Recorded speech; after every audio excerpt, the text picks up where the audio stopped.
Season आ रहा है तो विंटर टूरिज्म को भी वहां पर काफी फरोग मिलेगा। तेजेन जी, बहुत बहुत शुक्रिया आपका तमाम तर तफसीलात के लिए, बातचीत के लिए। एक और अहम खबर नाज़रीन आपको दे दें, फुटबॉल मैच में पहुंचे उमर अब्दुल्ला और फुटबॉल मैच के दौरान उन्होंने दिखाया ड्रिबलिंग का हुनर। ट्विटर पर उन्होंने अपना ये वीडियो शेयर किया। दरअसल वहां एक उद्घाटन करने पहुंचे थे उमर अब्दुल्ला। श्रीनगर में वुडलैंड्स हाउस स्कूल की तरफ से इस मैच का आयोजन किया गया था। तो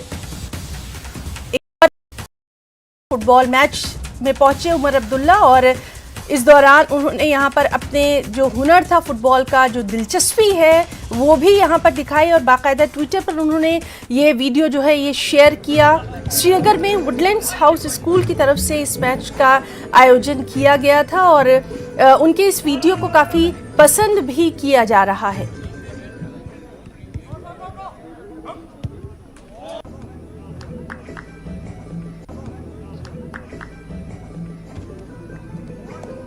समीर